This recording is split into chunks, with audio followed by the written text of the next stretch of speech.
This is your host, Mitchell J. Rabin, and I'm very glad you're joining us again today. We are on location in Beverly Hills, California, in LA, at the Beneveda Healing Center.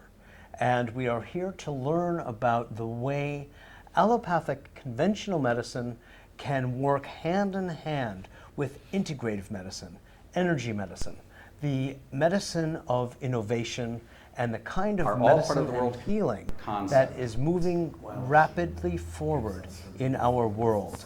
We're creating a quantum field, if you will, of understanding and how we can, as human beings, reach our levels of potential. And it's really interesting to see how the ideas of contemporary healing and the interface with technology are helping to bring us forward in this purpose and this intention. So one of the leaders in this field of integrative medicine and energy medicine happens to be a pediatric surgeon. His name is Dr. Thom Lobe. He is our guest today, and we are seated in his center, and we'll be learning from him about the way he is, in his particular way, bringing together these two seemingly disparate fields under one roof. Hi, Thom. Hi, how are you? Great. Thank you for having me on the show today. It's my pleasure. It's great to have you. And you're doing some real innovative stuff here, and I really want to share that with our audience that really needs to know about the choices they have available, that they're not limited, they're actually expansive. And you're helping to bring that to the Beverly Hills and the larger LA area altogether. First of all, just a quick sketch. How is it that you got started with this kind of thinking? I think I was born that way, to this thinking. And as we've talked about before, this really probably was instigated when I was an infant, a small child. Instigated. Was a patient in... You're yourself. In a children's hospital, where for about 6 months, and I didn't feel that I was treated the way I should be felt. And I remember very vividly having thoughts at age 2.5, that I can do this better. Patients should be treated better. There's got to be something more than what's happening to me now. Sometimes it'd be 3 or 4 in the morning when I'd be up. I'm still up at that hour, but as a child I should have been asleep. And always wanted to be a healer, always was a bit of a scientist, always very curious, and wanted to know what else is there. There has to be something more. Who remembers these kinds of things at age 2 or 2.5? You know, that already distinguish you in your already distinguished career now as a pediatric surgeon. It's so interesting because you are a leader, known as a leader in the field, and innovating all sorts of surgical techniques for children, and you told me earlier about the use of robotics, etc.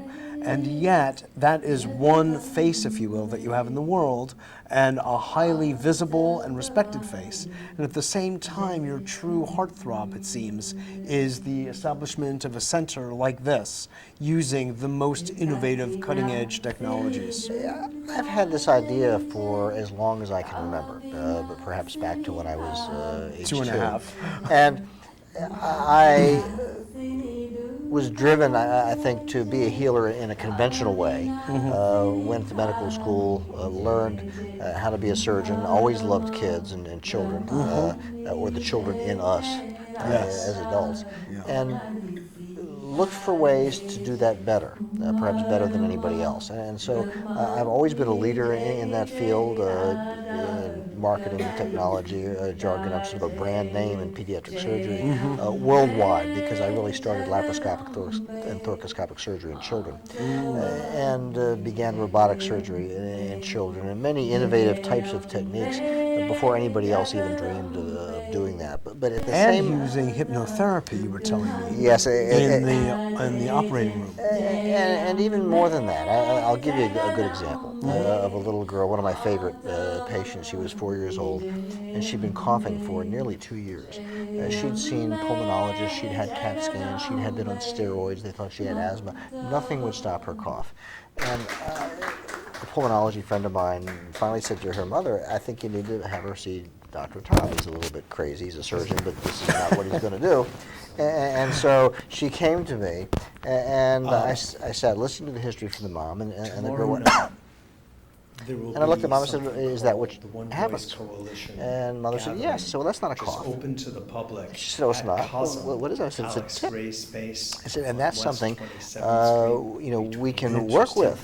And she said, "Well, I thought it tics or habits. I thought kids didn't get that." I said, "Oh, no, on the contrary." So I brought her over, and her name was Megan, cute little girl, and I said, "Megan, come here a second." And I said, "That thing that happens," and already we're dissociating it. And this is it's a type of energy work, but it's a different kind of energy work. We're not magnetic fields or anything like that. Psycho-emotional. And I said, "Megan, that thing that happens, what color is it?" And she thought of it. She said, "White." And I said, "Well, what shape is it?" And she made an oval, kind of like an egg. And I said, "And how big is it?" And she kind of drew a circle about that big. And I said, "Can you make it smaller?" And she drew it on a piece of paper for me. I said, "Can you make it still smaller?" And she did it again. And then finally I said, "Can you make it so small you can barely see it at all?" That it's almost not there. And she made a little dot. And I said, and I pulled over and I whispered, I said, "You know what, Megan? It's so small now, you know what you could do with it? You could take it and you could hide it someplace where it can't bother you or anybody else. Maybe in your pocket or in a special place in your room." So then I started talking to Mom. I said, "Look, what we ought to do is perhaps you might need to help Megan make a calendar. And today's the first of the month, so let's make a calendar. And each day, there's no more coughing, or it doesn't happen. And I asked her what she should do. She said, smiley face, and said, it's great. But during the conversation about the calendar with Mom, 4 times Megan went, organizations. She's never coughed again. So that's the sort of thing, very powerful energy work. It's not brainwashing. It's clearly dealing with the problem in a psycho-energetic fashion. Oh, yes. And so here they spent thousands and thousands of dollars in medical bills trying to figure out what this cough was about. And as long as it took for me to tell that story, if that's how long the event took, her cough was gone. That is brilliant. In my way of seeing and understanding the universe, this is what we refer to as neurolinguistic programming. You took an understanding that she had, a feeling that she had, and as you said, you dissociated, you disidentified her with the phenomenon, and then began to objectify it in a way that she could have control over it.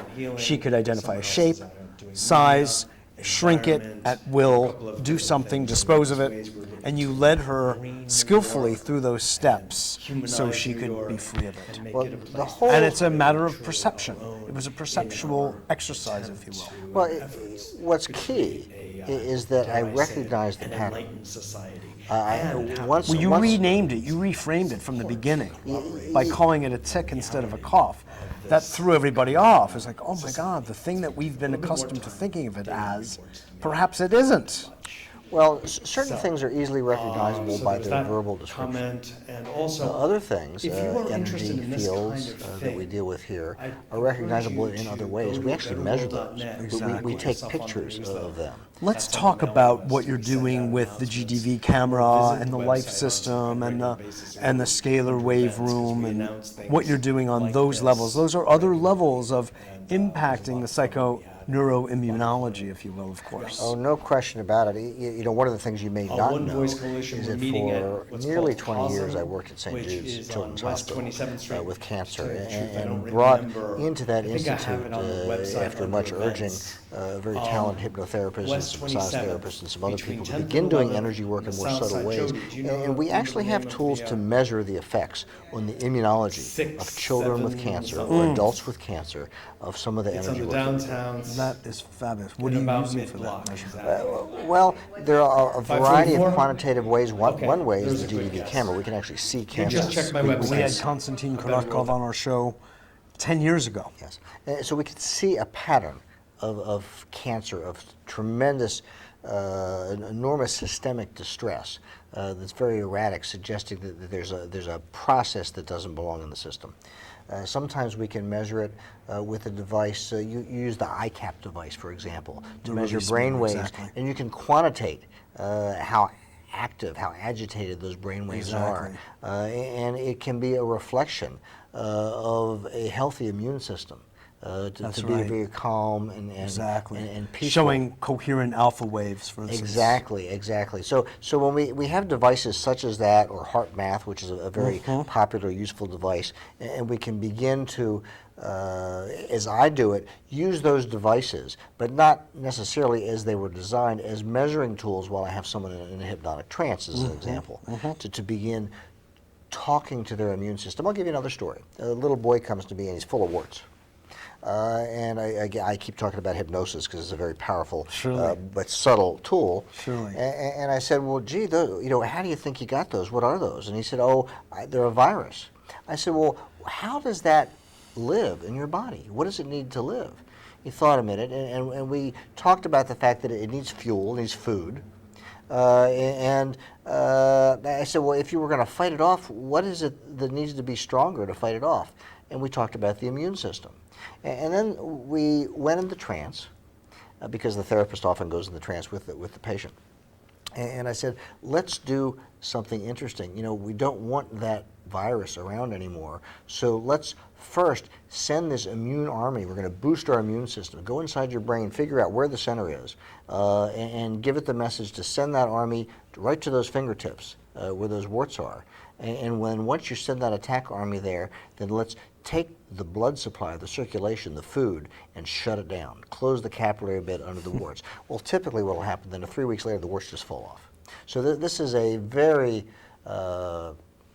special way to do psychoneuroimmunology and really target that, and we can target cancer in the same way as a course, perhaps not so subtle energetic therapy because of the potency of what you do. I remember the first Psychiatric Association conference I attended, God almighty, in 1980, I believe, that had the Simontons there, and they were using art therapy. And it's essentially the same thing, but graphed out on paper, what you're talking about using in hypnotherapy. Essentially using visualization, a way of marshaling power in a certain direction to get an intended results. Well, interesting you mentioned art therapy, because as you know, when you walk throughout our place, you see beautiful pieces of art that are in the form of color therapy, energetic therapy. For example, the piece behind us by Frank Hansen, who's a friend of mine, I know all these artists personally, is a very interesting piece. It speaks to very specific parts of your energy, and we can actually use the GDV camera as an example to tell you what part of your energetic system that addresses and how it affects it. Does it bring you up? Does it pull you down? We can go into your home and tell you why the furniture should be arranged in a different way and how it affects your energy. What people call feng shui, we can actually measure that. Right, you can measure what the best arrangements are. That's the art of placement, of course. Exactly. So you can determine by quantifying relationships. That is fabulous. And the way it affects the energy field of a person. And we do that with every aspect of your personal energy. We treat each patient as an individual with care and love. And we want to understand exactly what it is about their makeup, volunteer circles that facilitate the One Voice Coalition. A little bit out of balance. And let's get things back in balance. Remember, we began in October with an event that had skills, by using reason. Description of the between my common partner, sense. Between my partner and myself, 60 years of collective medical wisdom and we need a lot experience of in treating patients with energetic types of problems. And we use everything from hypnosis to a bit more potent type of energy work, acupuncture, to be here manual and therapies, introduce sometimes a great homeopathic singer work, of kirtan herbal work, and whatever it is the patient requires. I And our intention isn't to replace the doctor, a lot of although we pleasure can do in that, watching we're capable and listening to of it, to work with many them, years and be at this able point. to have a And, center that provides I feel the like things I've that been a little most allopaths selfish in the over these community years by keeping her very much in a sense So to what would you myself. say is And, the we've decided it's really underlying time to premise share her of with the larger- your the larger combining community. the So, allopathic model Rina Majid with is what looks basically like a the predominant self-taught interest singer, in the originally energy from medicine Guyana, model? of Indian descent, of Well, course. And I've been I've telling used this her all example along before that in a the very Hindu simplistic spirit, terms. the Vedic spirit, is very the typical deeply energy in worker, her blood. complementary alternative worker might be the And I acupuncturist. love watching it be the allopath expressed might be the neurologist. through her movement. And and so if you her come to singing. Thom Lobe, So, the without further acupuncturist, ado, and say I'd I've love got a to headache, introduce the beautiful and he wonderful may just stick some Meena needles Majid in you to do some and pure send you on Thom. your merry way and And you'll get rid of your dance. headache. But that might not be the best thing for you. And, Now, if you come to Thom Lobe, the neurologist, I'd also just like he's gonna to listen to you and say, invite you "Mitchell, all, I don't like however, what to you're kind telling of me. I don't enter like the the way that spirit sounds. of this. I'm worried there might be a To leaking aneurysm or something take the serious. next I'm going to 30 or send you for 40 an MRI." seconds and just go And quiet inside. How do you think I feel about it? You don't like it. I really don't like it. So Leave them this is the open. difference You see why? between the alternative And, practitioner and the allopath, just kind of and the advantage of internally someone who has both. quiet. Because when you come to And, me, breathe I'll hear the quietly, story. internal. I'll say, "Let's get the MRI," and when we find out that that's okay, we're going to bring you back here, and then we'll use the needles. Now, that's not going to be an every instance thing. It's obviously a simplified example, but the difference between what we do and how we integrate the two could save your life. You could say that you have a couple of different kinds of listening. One, you can listen as an allopath, which would have you be signaled about the potential value of something like a CAT scan or an MRI. And you can also listen as a Chinese medical practitioner, understanding ancient Chinese energetics, and think, is that headache related to liver issues or possibly kidney issues or stomach issues? It's a very different, so that's bringing, you could say, several hats, several forms of listening to the same phenomenon. Exactly, and I really haven't shown you how I take my notes when I take a patient history. We'll have to do that after the show. You write it in Greek and Chinese. But I do it on a format that basically addresses all the problems in a 5 phases traditional Chinese system. But the words I write down are allopathic traditional Western medicine words, and so it's a combination of the two. That's beautiful. And so we're doing work in 2 language systems simultaneously. Exactly, that's what I said, right. We're really schizophrenic around here, you know? Exactly. In a good way, that is, yeah, Exactly. for sure. So tell us a little bit about a few of the different, you use the life system you're using, which I, of course, came and gave you the training and your staff on, and you've got that, you've got the harmonic balancing program, you've got the scalar wave room. Speak to us about a few of the different options that people have. Well, you come in here, and it's everything from nutritional energy, putting the right food to fuel your system, to give you the right energy, to measuring that by doing oxygen consumption. And once you get the fuel in, is it being used properly? Are you standing right? I mean, look at the way you're sitting. Your right shoulder's a little higher than your left. Your head's cocked a little bit, and it's not a natural posture, but it's a holding pattern that you've gotten into. And so we begin to. I think I'll change it right about now. And I'll remember my Alexander and you're better already. And it's interesting techniques. that when you begin to have people reflect in a different sort of mirror, the healing takes place immediately. I had a friend of mine in the other day. Thank you. I feel better already. Well, you look better. And I had a friend of mine come in the other day, and he wanted to understand what it is we do. So I said, let's do a full evaluation. We call it our signature evaluation. It's about 6 hours of our time doing some testing, talking, examining, poking, prodding in a variety of ways, both energetic and cognitively. And in the process, he really had been playing with his 5-year-old son. He hurt his knee; it was swollen, and I said, what you need now is some acupuncture. We're going to help you get feeling better. We also pointed out to him some things that weren't really in his best interest, behaviorally, lifestyle-wise, work-wise. I then talked to him about 2 or 3 days later. I said, "How are you feeling?" And he said, "You don't understand, you've just changed my life." He said, I left your office, I talked to my wife, I said, we're making some changes, we're downsizing our office, we're getting rid of some staff, I'm actually going to do what you suggested, and out of every 2 hours, take 20 minutes break just for myself and take a little 20-minute nap, so I'll get more work in the day. I've changed my diet, I've taken some of the supplements and things that you said I need to do, and the acupuncture you did my knees cure is better.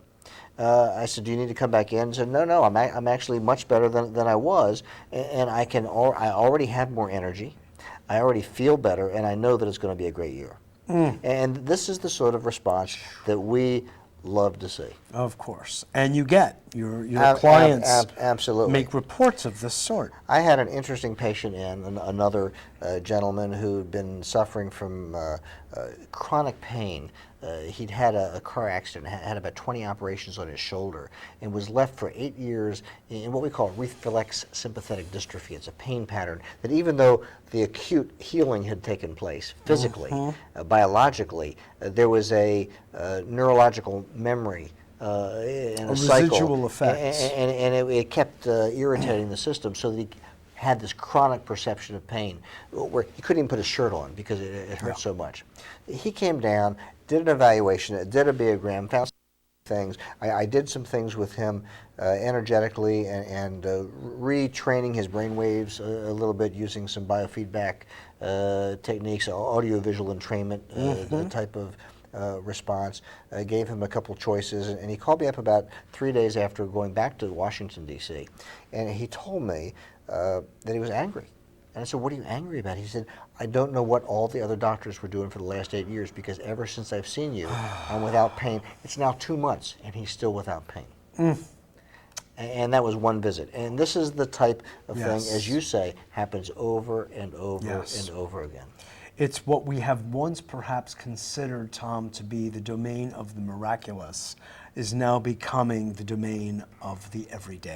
Well, it's sad because another patient of mine who we've become friends, she's a physician, has 2 young kids. Her husband's a pediatric cardiologist, and so that's how we sort of knew each other. And I was talking about acupuncture one day, and her husband said, "Would you mind seeing my wife?" And so she comes in. She had to stop working as a physician because she had 3 or 4 migraine headaches a week. She was prescribed by the neurologist some medicines to get rid of the migraines, and they were sort of working, but they were making her brain so dull she couldn't think, she couldn't function, she could barely take care of her kids. So I said, "What is it you'd like to do?" She said, "I'd like to get off the medicines and get back to work." So we started on a course of acupuncture, and at the present time, I see her once every 3 weeks, give her 1 acupuncture treatment. She's off her meds, she's back at work, she's fully functional, and she's on nothing that her neurologist originally gave her. Of course, I'm talking to the neurologist the whole time, so here's what I'm doing. He says, "Yeah, right, sure, that's going to work," but it does. And so, in a sense, what you're doing is not only working within the context of your center, but because you're interacting with the patient's own medical team, whatever it may be, a long-term family physician or what have you, you're actually taking your intelligence and your wisdom and experience and extending it out into the larger medical community. And they are getting that you're getting results. They cannot help but in some level embrace the effect that you're having on their patients. It's an This is an important orbit that you're in, sphere of influence that you're beginning to, well, continuing to influence, and that's so important. It's an extension of what I've been doing for years in academic medicine. I've been teaching in now 2 different medical schools, complementary and alternative medicine, mostly teaching the students to keep an open mind. Don't totally discount the therapy because you haven't been trained that way in medical school. And understand that your patients are going to do it. So if you're accepting of it, they'll tell you about it. And then you can be a better physician because you can make sure that you're not giving drugs and prescriptions that potentiate or negate perhaps the alternative therapies that they may be taking or administering to themselves. Or having We've only got a couple of more minutes, and I would like you to specify some of the treatments that you give here. I mentioned a few. I mentioned the release meter, I mentioned the life system, harmonic balancing, the scalar wave room, the on-the-med, the use of the biograms that you've mentioned a few times, the GDV device. Go through a little bit, just give us a little sketch of how these all create a confluence of effect on your clients. We have special types of exercise machines, machines that heal you through sound, machines that heal you through light, machines that heal you through brain retraining. Well, mention the name of them so we can really have it There's a detailed. Turbosonic, which is a sound machine, but it's kind of like a power plate that vibrates you in certain frequencies that are healing. We have what's called a fast exercise machine. You see it in Popular Science and the airplane magazines for $14,800 and some odd dollars. That if you spend 4 minutes on it a day, you'll be way healthier much more benefits to your whole system, psychologically, physically, immunologically, than where you're not doing that. We have the scalar room, as you mentioned, which is it's a fifth dimensional nonlinear energy biofield that's healing. It's the closest thing we have to anti-aging. We use products. We use essential oils for healing because of their energetic effects. We use nutrition. We use movement. We use many different types of tools, traditional, conventional biofeedback, hypnosis, acupuncture, herbal medicine, movement, trigger point therapies, but it's really putting them together in a pattern, in a plan that works for you, the individual patient, for your specific needs. So you always are recognizing the bio-individuality of the client and speaking to that in whatever you are choosing and recommending, whether it's the on-demand or the life system as an example. Or you have another one called that starts with a Z. Zyto. Zyto, all right. And we have a David Powell, and we have so many devices, I can't even name Exactly, them all. you can't even name them, but they're here, and you select those that are fitting and best suited to the individual needs of that client at that time. No two patients are likely to get the same treatment, and no individual patient is likely to get the same treatment at two different time periods. That's right. Well, wonderful. I want to just thank you so much for the good work that you're doing and the innovation that you're spearheading here in Beverly Hills. It's really fun, from art therapy to every single iteration of what you've shared. I think you're doing a great service, and I want to thank you for what you're doing. Wonderful. Well, thank you so much for having me on the show. It's been a great pleasure and an honor to be here. Beautiful. For me too. Thanks, Thom Lobe. Wow, I hope you enjoyed that as much as I did, and I want you to come to Beneveda Healing Center and enjoy it and experience it for yourself. Thanks so much. This is Mitchell J. Rabin for A Better World, and I look forward to seeing you all next week.